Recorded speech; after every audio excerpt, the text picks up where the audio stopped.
드디어 이제 야곱이 결단을 내리고 베냐민을 데리고 다시 양식을 구하러 가게 되었습니다. 오늘 이 43장에 보면은 42장하고 차이 나는 게 뭐냐면은 42장에는 이름이 야곱이라는 이름이 계속 나옵니다. 근데 여기 43장에서는 이스라엘로 나오죠.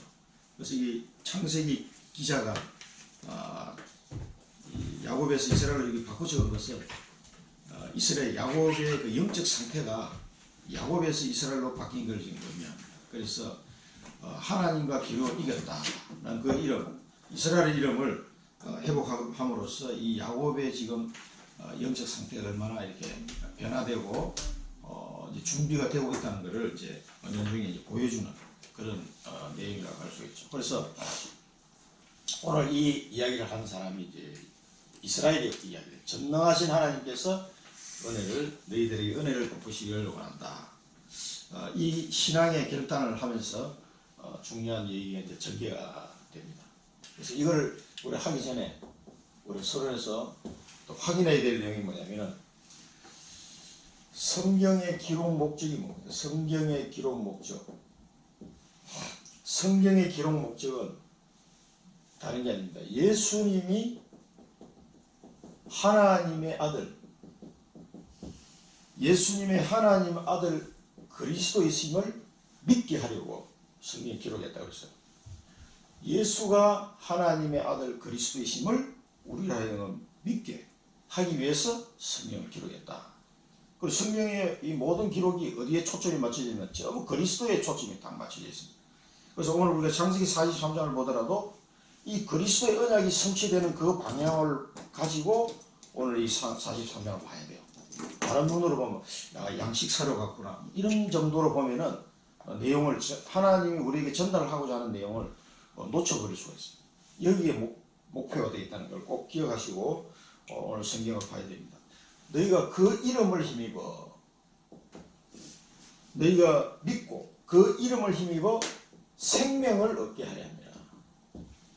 예수 그리스도 이름을 힘입어 생명을 얻게 하기 위해서 성경을 기록했다고 요한복음 20장 31절에 나오죠. 그래서 우리가 이 성경에 기록한 대로 우리가 예수 그리스도를 믿고 하나님의 자녀가 되고 또 새 생명을 얻었단 말이죠. 이전 것은 지나가서 보라 새 것이 되었더라. 이 새 생명을 우리에게 얻도록 했고 이 성경의 기록 목적이 여기 계신 분들은 다 그대로 이 말씀이 성취가 된 상태로 오신 거예요. 성경의 기록 목적대로 성취가 된 겁니다. 그래서 이걸 보고 이제 복음이라 이렇게 얘기하죠. 그래서 복음은 예수가 그리스도다. 그런데 이 예수가 그리스도인데 로마서 1장에 보면은 선지자들이 기록한 내용에 성경에 기록한 대로 오셨다는 거예요. 그분이 그리스도라는 겁니다. 성경에 기록한 대로 동정녀 마리아를 통해서 태어나시고 또 약속대로 십자가에서 죽으시고 그 피로 우리의 모든 죄를 사하시고 또 성경에 기록한 예언한 대로 부활하시고 성경대로 오시고 성경대로 죽으시고 성경대로 부활하신 이분이 그리스도입니다. 그리고 또 약속하신 대로 성령을 우리에게 선물로 주시기까지 다른 보여 성령을 너희들에게 보내줄 것이다. 그래서 아무 걱정하지 말아라. 아무것도 염려하지 말아라. 이게 복음입니다. 복음. 그래서 이 복음을 우리만 알 것이 아니라 전 세계 있는 사람이 다 알아야 되는데 이 복음의 내용이 뭐냐? 그러면은 도대체 이 그리스도가 어떤 일을 했느냐면 참 제사장. 구약시대 때 제사장을 통해서 어린 양을 잡고 송아지를 잡고 염소를 잡아서 그 피로 피제사를 드림으로써 죄사함을 받았단 말이에요. 그런데 그 모든 제사의 마지막 종결하는 그런 제사를 예수님이 드리게 되었어요. 그래서 참 제사장으로서 우리 죄 문제를 해결하셨습니다. 마가복음 10장 45절에 보면은 인자에 온 것은 성길의함을 받으려 함이 아니라 오히려 도리어 성길의하고 자기 몸을 모든 사람을 위해 대속물로 주기 위해서 왔다. 예수님이 이 땅에 성육신 하신 것은 죽기 위해서 온 거예요. 우리를 위해서 자기 몸을 제물로 드리기 위해서. 히브리서 9장 12절에 보면 염소와 송아지 피로 하지 아니하시고 자기 피로 영원한 속죄를 드리시고 단번에 성소에 들어가셨느니라. 히브리서 들으시면, 그러니까 이 구약 시대 때 모든 제사를 마무리하는, 종결 짓는 예수님이 자기 몸을 들여서 본인이 몸이 제물이 되고 본인이 제사장이 되어가지고 이 제사를 드려버린 거예요. 그래서 히브리서에 보면은 우리를 위하여 대대 제사장이 되셨다. 우리를 위하여 새 중보자로 오셨다. 그렇게 표현을 하고 있습니다. 자기 몸을 제물로 드려버렸어요. 염소와 송아지 피로 아니하시고 자기 피로 영원한 속죄를 드려가지고 단번에 성소에 들어가셨느니라. 이렇게 표현합니다. 그래서 히브리서 9장 22절에 보면 뭐라고 하십니까? 피 흘림이 없은즉 죄 사함이 없느니라. 이 피는 생명을 말하는 것이기 때문에 그 피로 피값을 지불을 해야 이 죄 문제가 해결이 되는 거예요. 그래서 이 오실 그리스도, 대제사장으로 오실 이 그리스도, 참 대제사장으로 오실 이 그리스도를 예표해서 계속해서 아론의 지파를 통해서 제사장들이 계속해서 양을 잡고 소를 잡아서 하나님 앞에 피제사를 드리게 했단 말이죠. 그래서 이 모든 제사의 마지막 종결을 지으신 분이 그리스도입니다. 그러니까 안상홍이나 이만희나 문선명이나 이런 사람들이 자기 피를 흘려서 우리를 위해서 죽어줬습니까? 아니거든요. 잘 먹고 잘 살다가 죽었지. 병들어 죽었지 결국. 그러니까 그 사람은 그리스도가 아니라는 말이죠. 이분만 그리스도가. 그래서 성경에 다 기록되어 있어요. 이게 예수님께서. 그러니까 이 선지자의, 로마서 1장 2절에서 4절 읽어보면 선지자의 글이에요. 그러니까 미리 성경을 통해서 하나님이 다 예언한 대로 되어졌지, 예언이 안 된 사람은 그리스도가 아니라 그랬죠. 가짜의 가짜. 미혹한 영들이 속이는 그런 말이죠. 참 선지자로 오셨습니다. 그동안의 구약시대 때 수많은 선지자들이 나타났습니다. 그러나 그 선지자를 통해서 하나님이 말씀을 주셨어요. 하나님의 말씀을. 그러나 말씀이신 그분이 직접, 말씀이 육신이 되어 이 땅에 오셨다 그래요. 말씀이신 그분이 직접 이 땅에 오셨어요. 그래서 하나님 만나는 길이 되셨습니다. 요한복음 14장 6절에 내가 곧 길이요 진리요 생명이니 나로 말미암지 않고는 아버지께 올 자가 없다. 이렇게 말씀하셨어요. 이 말씀이신 분이 육신이 되어 이 땅에 직접 와버린 거죠. 그동안에는 선지자를 시켜서 말씀을 전달하게 하셨는데 그 말씀에 주신 그 주인공이 와버린 거예요. 직접. 참 선지자. 그래서 옛날에 선지자는 또 살다가 죽고 계속해서 선지자가 왔죠. 그러나 그 선지자가 아니라 진짜 이제 주인공이 오셨다는 겁니다. 그래서 예수님이 이렇게 나로 말미암지 않고는 아버지께 올 자가 없다. 그래서 유일한 길이 되신 분이 그리스도다. 이분이 그리스도예요. 그 다음에 세 번째로는 참된 왕으로 오시는, 참된 왕으로. 그동안에 다윗 왕도 오고 솔로몬 왕도 오고 여러 왕을 보내서 하나님이 나라를 다스렸지만 그게 다 누구를 예표하냐면 이 예수 그리스도를 예표하는 인물들이에요. 참된 왕으로 오신 그리스도 와가지고 사단을 완전히 꺾어버린 거죠. 그래서 죄를 짓는 자는 마귀에게 속하나니 마귀는 처음부터 범죄함이라. 하나님의 아들이 나타나신 것은 마귀의 일을 멸하기 위해서 오셨다. 그래서 창세기 3장에서 벌써 여자의 후손 이렇게 말씀합니다. 여자의 후손으로 오신 그분이 뱀의 머리를 상해할 것이다. 그런데 그 여자의 후손 오신 이분이 우리 원어에 보면은 머리를 상하게 해가지고 머리를 박살낼 것이다. 원어에 보면 그렇게 났어요. 루터가 독일어로 번역할 때 우리나라 말하면 저기 뭡니까 믹서기 있죠. 사단의 대가리를 믹서기로 확 갈아버리는 이런 단어예요. 그 동사가. 그러니까 완전히 우리나라 말은 굉장히 온전하게 이게 표현해서 상하게 할 것이 굉장히 부드러운 표현인데 그 원래 원어는 헬라에 보면 완전 박살내는 걸 했어요. 완전히 갈아버리는 거죠. 그렇게 그 왕으로 오신 분입니다. 이 참 선지자, 참 제사장, 참 선지자, 참 왕으로 오신 이분을 보고 우리는 그리스도다 이렇게 한마디로 한번 그리스도다 이렇게 표현하는 거죠. 그래서 이렇게 오신 그리스도께서 부활하셔가지고 부활의 언약을 주셨어요. 부활해가지고 언약을 주셨습니다. 그게 뭡니까? 오직 그리스도, 오직 그래서 너희들은 다른 거 붙잡지 말고 오직 그리스도만 붙잡아라. 그 얘기했어요. 사도행전 1장 1절. 그리고 요한복음 19장 30절. 내가 다 이뤘다. 예수님 십자가에서 다 이뤘다. 뭘 다 이뤘습니까? 우리의 이 구원 사역을 예수님이 다 이루셨다고 선언을 하셨어요. 그러니까 오직 그리스도만 붙잡으시면 됩니다. 이 부활의 언약입니다. 그리고 이 언약을 붙잡은 사람은 하나님의 나라, 이제 이 하나님의 나라의 일, 하나님의 나라의 일에만 관심을 가지면 돼요. 하나님의 나라의 일만. 다른 데 관심 둘 필요 없다는 얘기죠. 이게 제일 중요하기 때문에. 하나님의 나라의 일을. 그래서 내가 예수 그리스도를 믿고 내 마음속에 하나님의 나라가 임했어요. 그러면 어떻게 되면 누구든지 영접하는 자 곧 그 이름을 믿는 자는 하나님의 자녀가 되는 권세를 주셨으니. 하나님의 자녀되는 권세가 이게 뭐냐면 하나님 나라가 임한 거예요. 그래서 나 말고 또 내 주위에 있는 많은 사람들이 이 하나님 나라가 임하도록 도와줘야 돼요. 그게 하나님 나라의 일입니다. 그리고 우리는 여기에 초미의 관심을 가지고 내가 살면 되는 거예요. 그래서 이 일을 감당하기 위해서는 내 힘으로는 안 되기 때문에 성령의 충만한 은혜를 주겠다고 약속하셨어요. 사도행전 1장 8절. 성령이 너희에게 임하시면 너희가 권능을 받고 예루살렘과 온 유대와 사마리아와 땅끝까지 이르러 내 증인이 되리라 하시라. 증인이 되리라. 성령의 충만한 은혜를 받고 우리는 어떤 증인이냐? 그리스도의 증인. 그리스도의 증인은. 요걸 이렇게만 되면은 우리의 모든 삶은 끝나는 거예요. 다른 거 하나님이 다 책임지겠다는 거죠.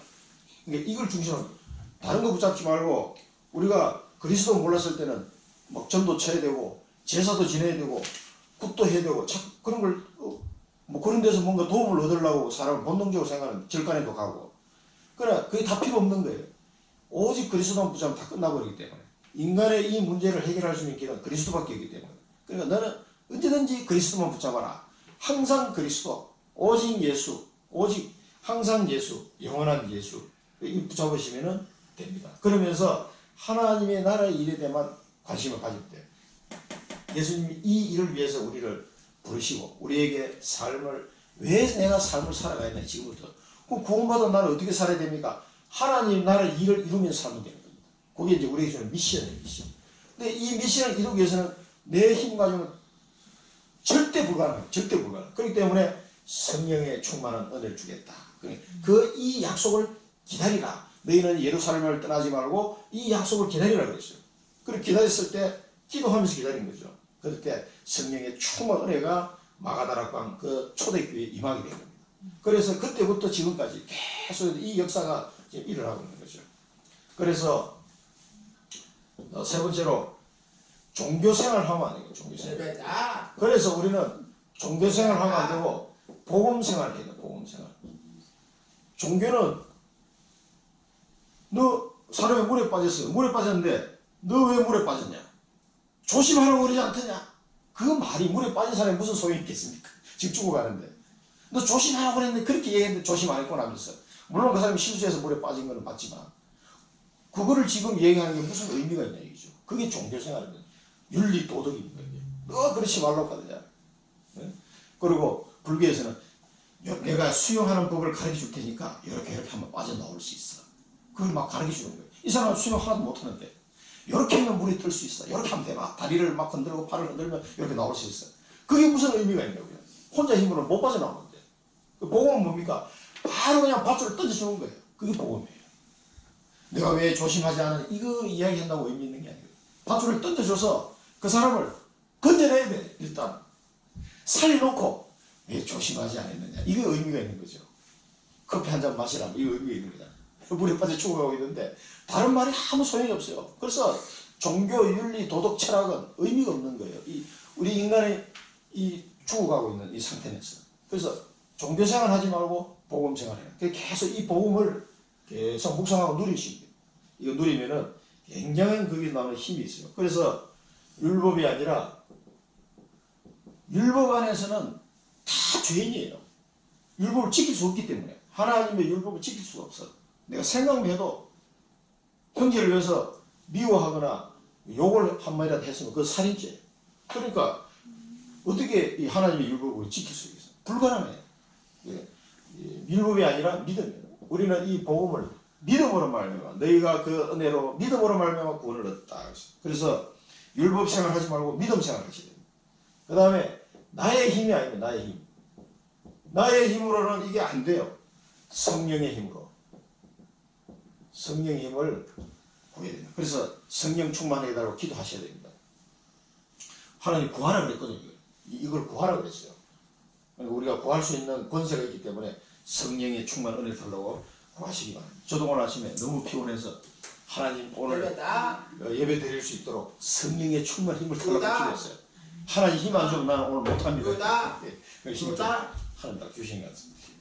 나의 계획이 아닙니다. 나의 계획. 지금까지는 내 계획대로 살았어요. 내 나름대로 뭐 계획 짜고 뭐 나는 다음에 뭐 어디로 가고 뭐 어떤 직장을 가지고 뭐 별별 계획을 다 짜왔죠. 나의 계획이 아니고 하나님의 계획을 이제 물어보셔야 됩니다. 그래서 하나님이 어떤 계획을 가지고 이걸 자꾸 물어보셔야 돼요. 이걸 찾아가지고 그 하나님의 계획에 맞도록 가는 거예요. 그럼 하나님의 계획을 따라가려고 하니까 어떻게 돼요? 나의 선택이 아니고 하나님의 말씀을 따라가는 겁니다. 이사 갈 때도 뭐 내 마음대로 아파트가 어디 잘 오르지 그러면서 뭐 이런 거 따라가잖아요. 우리 선택을 하는데 그게 아니라 하나님의 말씀을 따라가는 거예요. 성령인도 알아가는 거예요. 성령인도. 이렇게 하면은 굉장히 우리 인생 살아가는 게 쉬워집니다. 쉬워지고 정확해지고 우리의 베스트 코스로 우리를 인도해 가시거든요. 그러면 내 계획도 없고 뭐 나의 선택도 없단 말이야. 난 인격적인 존재인데 이게 다 필요 없다는 얘기냐? 아니에요. 이 속에 이게 들어있는 거예요. 그러니까 하면은 전에는 내 수준대로 내 힘 가지고 내 능력 가지고 내 계획대로 내가 선택해서 가버렸단 말입니다. 그렇게 하면은 내가 사단을 이길 수 있는 존재면 괜찮은데 사단을 이길 수가 없어 우리는. 그러니까 망하는 거예요. 이걸 택하면은 이 속에 하나님이 내 인격 다 보장하면서 끌고 가십니다. 하나님은 무지막지하게 끌고 가시는 건 아니에요. 우리의 자아와 인격을 다 존중하면서 천천히 기다려요. 그래 우리가 하나님 기다리시는 거예요. 오래 참으시고 성경에 보면 굉장히 오래 참으셔요. 못 깨달으면 야 박정로야 너 아직 못 깨달았냐면 내가 기다릴게. 그래서 내가 깨달을 때까지 기다리시는 거예요. 그러면서 계속 말씀을 주시면서 기도하게 하시면서 깨닫도록 기다리시는 거예요. 그리고 하나님 입장에서 되게 얼마나 답답하시겠습니까? 답답한데도 끝까지 기다리시는 거예요. 그래서 한 걸음씩 우리가 자발적으로 따라올 수 있어요. 그렇구나. 깨닫고 따라올 수 있도록 하나님은 계속 인도하시는 거예요. 오래 참으시고 우리를 위해서 탄식하며 기도하시고 성령께서 그렇게 우리를 인도하신다고 그랬거든요. 깨닫게 하시고 이렇게 이제 가면은 신앙생활 이제 신앙생활 재밌는 거구나 하는 걸 이제 알게 됩니다. 오늘 본론을 이 내용을 생각하시면서 오늘 본론을 보겠습니다. 하나님의 계획입니다. 하나님의 계획. 이 야곱의 가정이 지금 여러 가지 분란도 있고 여러 가지 이유도 있겠습니다만은 하나님의 큰 계획이 있었죠. 이 애굽에 이주를 하는 애굽으로 이주를 해야 됩니다. 이 애굽으로 이주하게 된 동기가 있어요. 동기.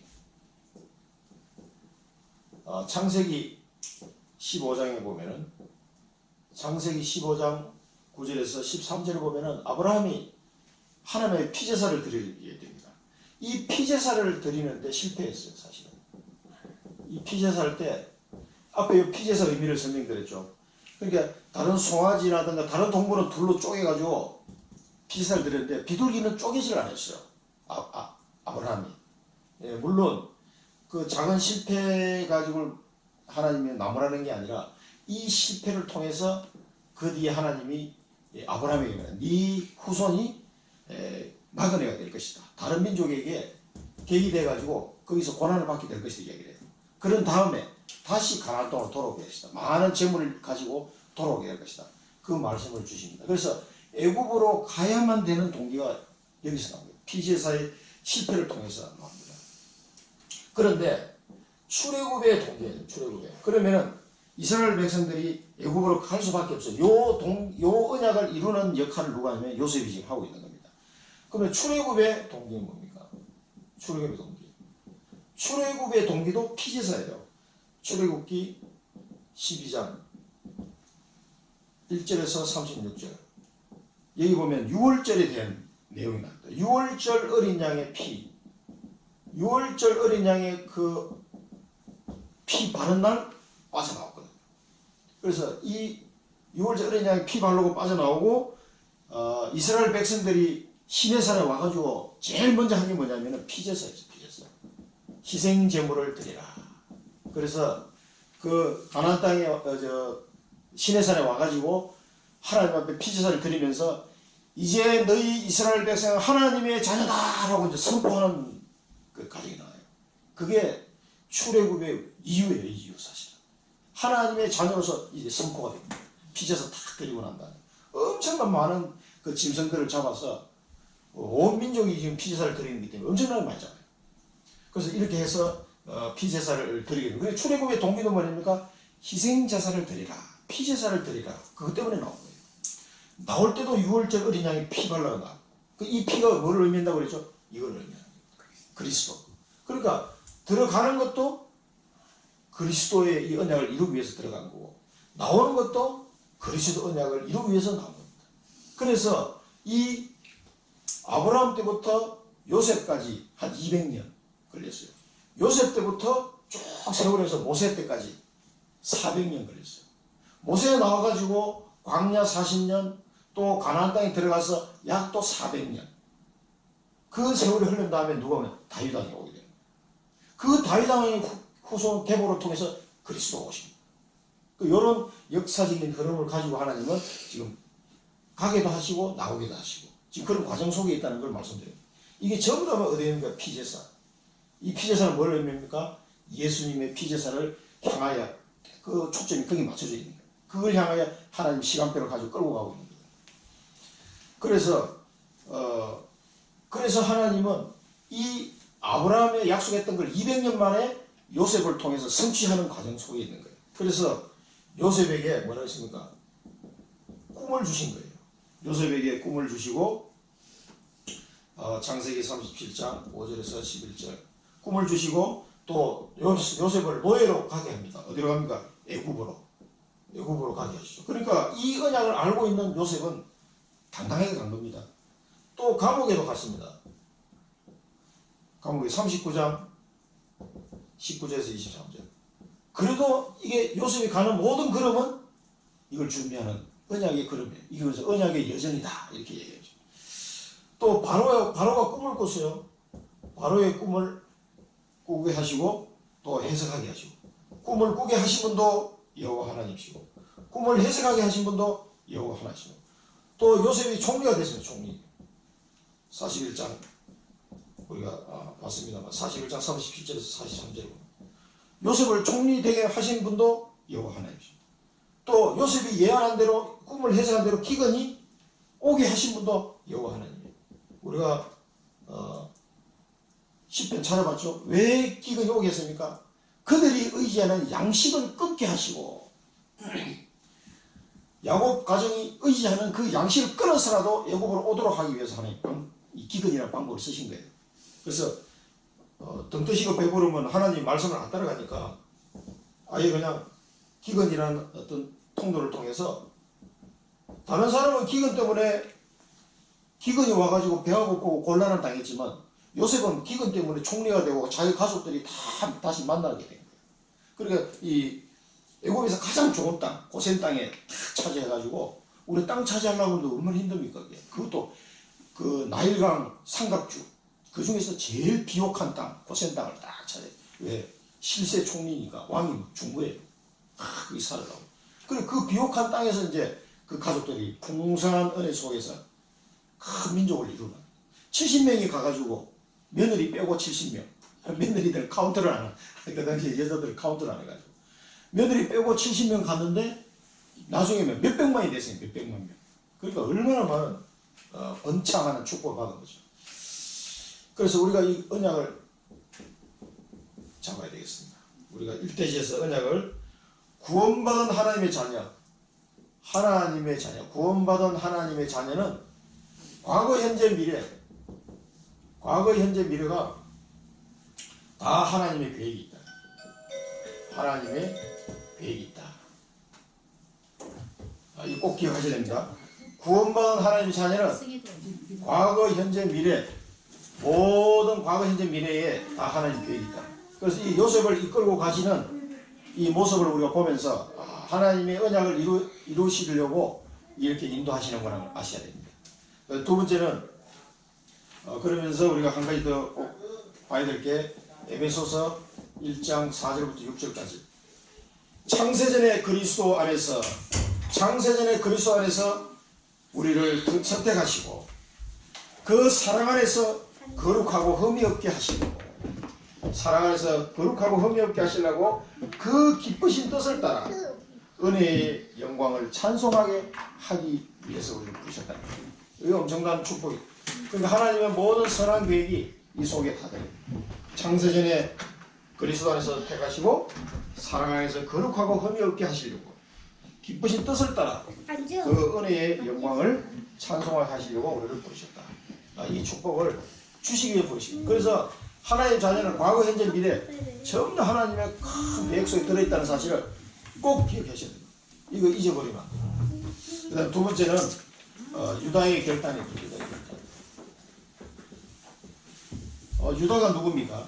유다가 영적인 장자권, 이스라엘 가정의 장남은 아니지만 넷째 아들이지만은 이 영적인 장자권을 가지고 태어난 사람.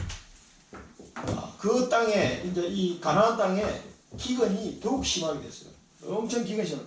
그러니까 똑같은 기근이지만 어떤 사람한테는 위기고 어떤 사람한테는 축복이에요. 이게. 그래서 이 기근이 심하니까 아버지를 설득했습니다. 설득하는 작업을 하게 되죠. 처음에는 르우벤이 지난 장에는 설득했는데 아버지가 듣지 않았습니다. 그러면서 유다가 아버지한테 강구하게 이야기합니다. 아우를 데려오라고 하니까 어떻게 하겠습니까? 그 땅의 주인이 그 자기 동생인지도 모르고 그 땅의 주인이 아우를 데려오라고 합니다. 이걸 계속해서 반복해서 얘기를 하죠. 그래서 아버지를 설득을 하게 됩니다. 그러면서 우리가 아우를 데리고 가야 다 살고 죽지 않을 것이다. 왜냐하면 다 굶어 죽게 생겼으니까. 가족이 한 70명, 며느리까지 합치면 한 76명 정도 되는데 대가족이잖아요. 70 몇 명씩 되는 가족이 먹고 살려고 그러면 양식이 얼마나 있어요. 그 다음에 이 사람들은 목축업 하는 사람들이기 때문에 이 가축을 키워야 되는데 가축 먹을까지 다 하면은 식량이 엄청 많이 필요해요. 사실은. 그러니까 이게 그만큼 많이 사오다 금방 떨어지는 거예요. 그러니까 아우를 데리고 가야만 굶어 죽지 않는다는 거예요. 살고 죽지 않을 것이다. 이렇게 아버지를 설득을 합니다. 그러면서 유다도 상당히 많이 변화된 모습을 보이고 있는데요. 내가 담보라 내가. 아버지 제가 담보가 되겠습니다. 자기 몸을 담보로 잡히겠다. 아버지가 워낙 안 믿으니까. 내가 이 약속을 내가 안 지키면 내가 아우를 데려왔다가 다시 데려오지 못하면 내가 영원히 죄인이 될 것입니다. 내가 영원히 죄인이 될 것입니다. 그러니까 내 말을 믿고 보내달라는 거죠. 그래서 이 상태에서도 사실은 그 유다가 자기 동생 요셉을 팔아먹은 얘기를 아버지한테 하진 않습니다. 하진 않지만 자기 동생 붙잡혀 있는 자기 형 시므온과 또 이번에 데리고 가야 될 베냐민 이 동생에 대한 생명의 보장을 자기 목숨을 걸고 담보를 하는 거죠. 옛날에는 동생 팔아먹었던 물론 이제 요셉을 팔아먹을 때 요셉이 죽이지 않도록 하기 위해서 우리가 팔자라고 얘기를 했었죠. 그랬던 유다가 아버지 앞에 자기 목숨을 걸고 자기 형제들과 자기 가족을 위해서 목숨을 걸고 자기 목숨을 담보로 내놓는 이 장면. 이 내용을 보게 되면은 유다도 영적 상태가 많이 이제 변화됐다는 걸 알 수가 있어요.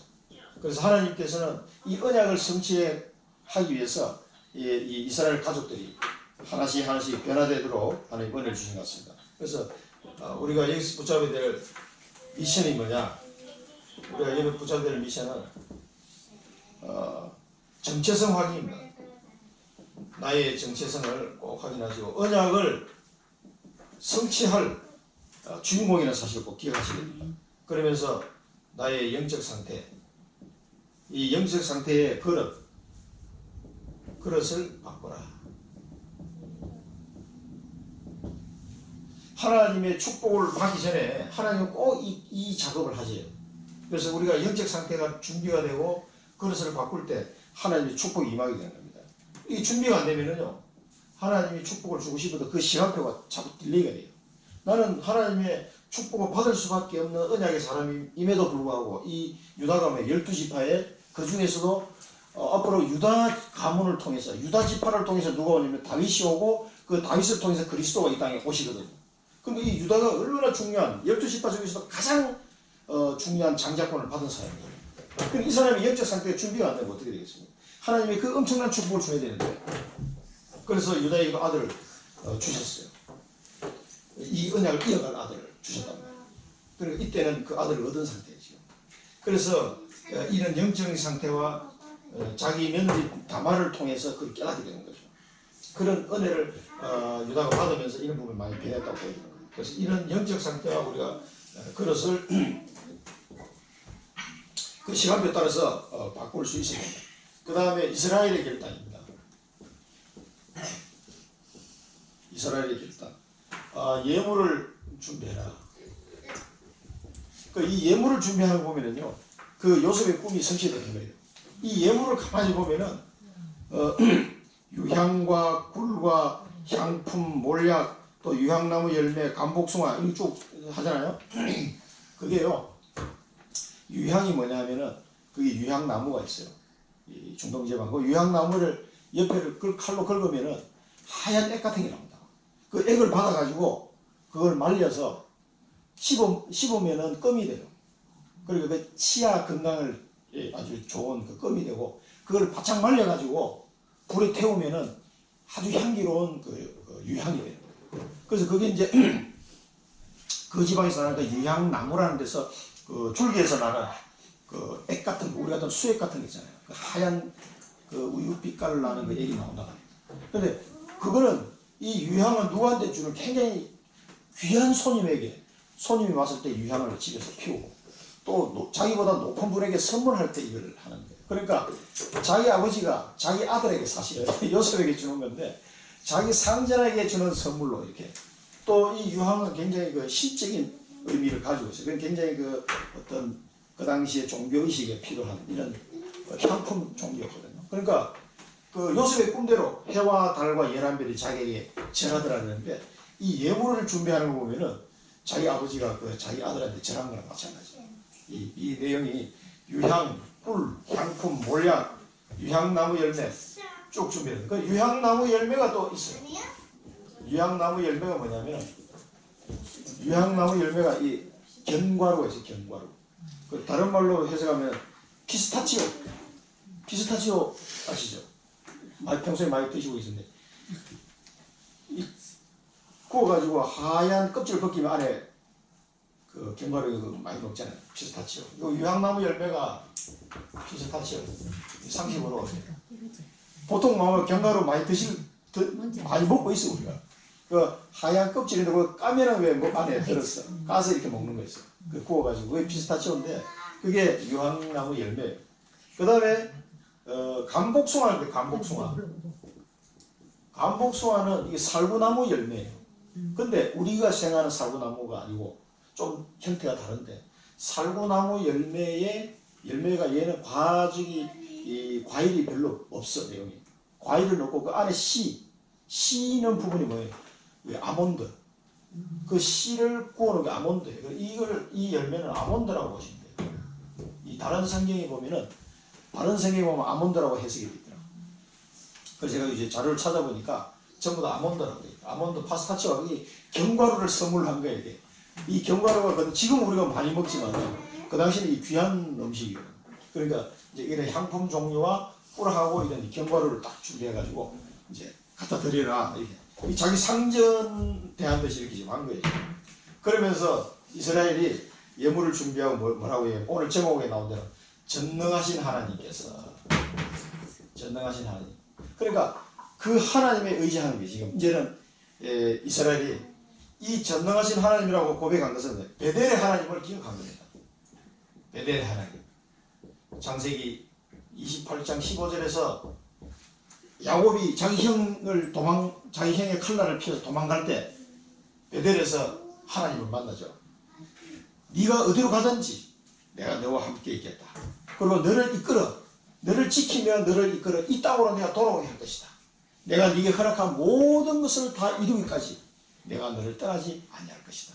이렇게 약속한 이 베델의 하나님이 주신 그 언약을 딱 붙잡는 겁니다. 이게 지금 이스라엘의 전능하신 하나님께서 너희에게 은혜를 베푸시기를 원하노라. 전능하신 하나님께서 그 사랑 앞에서 너희에게 은혜를 베푸사 그 사랑으로 너희 다른 형제와 베냐민을 돌려보내게 하시기를 원하노라. 이게 야곱의 기도였습니다. 그래서 이때 야곱이 막다른 골목에 부닥쳤을 때 찾은 게 뭐냐면은 베델에서 하나님이 자기에게 준 언약. 네가 어디를 가든지 내가 너와 함께 하겠다. 너를 지킬 것이다. 너를 이끌어 이 땅으로 돌아오게 할 것이다. 그리고 내가 네게 허락한 모든 것을 다 이루기까지 내가 너를 떠나지 아니할 것이다. 이 약속의 말씀을 딱 붙잡은 겁니다. 그러니까 너무 힘드니까 이루지도 못하고 지르지도 못한 상황에서 이 언약을 붙들고 이제 베냐민을 따라가라 이렇게 허락을 하는 거죠. 그러면서 고백하는 내용입니다. 이게 베델의 하나님 꼭 우리도 기억해야 됩니다. 하나님이 그래서 언약을 잡은 자는 그래서 우리가 지금 이 그리스도 언약을 늘 붙잡아야 됩니다. 그리스도께서 성령으로 우리 마음속에 들어오셔서 영원히 항상 함께 하시겠다. 세상 끝날까지 내가 너와 함께 하겠다. 하늘과 땅의 모든 권세를 가진 내가 너와 함께 하겠다. 이 언약을 늘 붙잡아야 돼요. 이거 놓치면은 또 낙심하고 불신하고 됩니다. 이 언약을 붙잡은 이 야곱이 베델의 언약을 붙잡은 것처럼 지금 우리가 이 언약을 또 붙잡아야 돼요. 같은 원리입니다, 사실은. 그래서 이 언약을 붙잡고 이 결단을 내리게 되죠. 그러면서 내가 자식을 잃게 되면 이를 이루다. 그래서 자기 자식을 잃게 되면 잃겠다는 거예요. 이 말은 뭐냐면은 완전히 이제 하나님께 모든 걸 맡긴 겁니다. 모든 것을 하나님에 맡기는 믿음의 결단. 자식을 잃는다는 게 이게 보통 일이 아니잖아요. 그런 결단, 그 정도 결단이라는 건 하나님께 모든 걸 맡긴다는 거죠. 베드로전서 5장 7절에 보면은 너희 염려를 다 주께 맡기라. 이는 그가 너희를 돌보시리라. 베드로전서 5장 7절에 너희 염려를 주께 맡겨버리라. 그럼 이거 왜 맡기냐? 그가 너희를 돌보시기 때문에 맡기라는 겁니다. 돌보시라는데 왜 맡기겠습니까? 시편 55편 22절에 보면은 내 짐을 여호와께 맡기라. 그가 너를 붙드시고 의인의 요동함을 영원히 허락지 아니할 것이다. 우리가 의인이라고 합니다. 예수 그리스도를 믿는 자의 모두 의인. 여호와께 내 짐을 여호와께 맡기라. 그가 너를 붙드시고 의인의 요동함을 영원히 허락지 아니할 것이다. 그러니까 이스라엘의 영적 상태는 완전히 하나님께 모든 걸 맡기는 믿음의 결단의 그런 영적 상태라는 겁니다. 그래서 내 자식을 잃으면 이를 이루다 라는 결단이 거기서 나옵니다. 우리가 붙잡아야 될 비전입니다. 오늘 이 말씀을 통해서 붙잡아야 언약 안에서 믿음의 결단하는 자. 언약 안에서 믿음의 결단하는 자. 하나님이 영원히 돌보신다. 이 사실을 이게 이스라엘만 해당되는 게 아니라 바로 오늘 우리에게 해당되는 말이에요. 하나님이 영원히 돌보신다. 이 사실을 잊어버리면 안 됩니다. 꼭 기억하시오. 결론입니다. 첫 번째, 하나님의 계획을 발견해요. 하나님의 계획. 자, 하나님의 계획을 발견했는데 지금 하나님 어떤 계획을 가지고 있는 거예요. 지금. 그 다음에 평생 나의 평생 하나님 어떤 계획을 가지고 있는 거예요. 이 굉장히 이 야곱 가정이 지금 움직이고 있는 이게 중요한 언약이 성취되는 순간이거든요. 지금 하나님 어떤 계획을 가지고 있는 잘 찾아보세요. 평생 나를 향한 하나님의 평생 계획이 뭐냐 도대체. 왜 나를 태어나게 하시고 왜 나를 구원하셨고 왜 나를 이 자리까지 오게 하셨고 왜 지금 나의 이런 환경 속에 오게 하신다. 이걸 꼭 기억하셔야 돼요. 과거 현재 모든 미래가 하나님의 계획 속에 있기 때문에 우리 이걸 발견해야 됩니다. 그 다음에 두 번째는 영적 그릇을 키워야 됩니다. 영적 그릇을 어떻게 키웁니까? 말씀 들어야 돼요. 말씀 안 들으면은요, 말씀이 역사하시는 말씀. 말씀과 기도와 예배를 통해서 우리의 영적 그릇이 키워집니다. 이거 꼭 기억하셔야 돼요. 그래서 우리가 다락방을 통해서 말씀을 듣고 하는 것도 예배 드리고 기도하는 것 모든 게 우리의 영적 그릇을 키울 수 있는 방법입니다. 그 다음에 하나님이 내게 주신 언약 안에서 믿음의 결단을 해야 될 시간표가 있습니다. 믿음의 결단을 해야 될 시간표인데 그때는 결단을 하셔야 돼요. 왜냐하면 그 언약의 여정 속에서 내게 중요한 결단을 하게 하실 때겠죠. 하나님. 이 과정을 통해서 하나님이 나를 서밋으로 세워가는 과정입니다. 이 이스라엘이 이런 결단을 통해서 이스라엘이 서밋으로 세워져요. 130년, 이때 나이가 130세쯤 됐거든요. 130년 동안 나그네 인생을 살았거든요. 굉장히 힘든 인생을 살았거든요. 그런데 이런 과정을 통해서 드디어 자기 아들 요셉을 만나는, 총리가 된 아들 요셉을 만나는 이 직전이거든요. 하나님이 중요한 그 언약의 예정 속에서 우리에게 믿음의 결단을 요구하실 때가 있습니다. 이럴 때는 결단하시죠. 여기에 우리를 서밋으로 키우고 또 우리를 만나는 많은 사람을 치유할 수 있는 자로 우리를 세우기 위해서 우리를 이런 믿음의 결단을 하게 하시는 거예요. 그래서 그런 시간표를 잘 보시고 잘 인도를 받으셔야 되겠습니다. 기도하고 마치겠습니다. 살아계신 하나님 아버지 은혜를 감사드립니다. 요셉과 또 야곱의 가정을 통해서 또 하나님 주시는 메시지를 붙잡습니다. 하나님, 저희들 향하신 하나님의 계획을 발견할 수 있는 은혜를 허락하여 주옵소서. 우리의 평생을 두고 과거, 현재, 미래를 가지고 놀라운 하나님의 계획을 이루어 가실 줄 믿습니다. 우리의 영적 그릇을 키우는 자가 되게 하시고 말씀과 기도와 예배를 통하여 이 영적 그릇을 키우게 하시고 또 언약의 여정 속에 믿음의 결단을 해야 될 때가 있는 줄 압니다. 그럴 때마다 하나님 앞에 바른 결단을 함으로써 서밋으로 서게 하시고 치유하는 자로 설 수 있도록 저희들을 은혜를 주시고 인도하여 주옵소서. 감사드리며 예수 그리스도의 이름으로 기도드립니다. 아멘.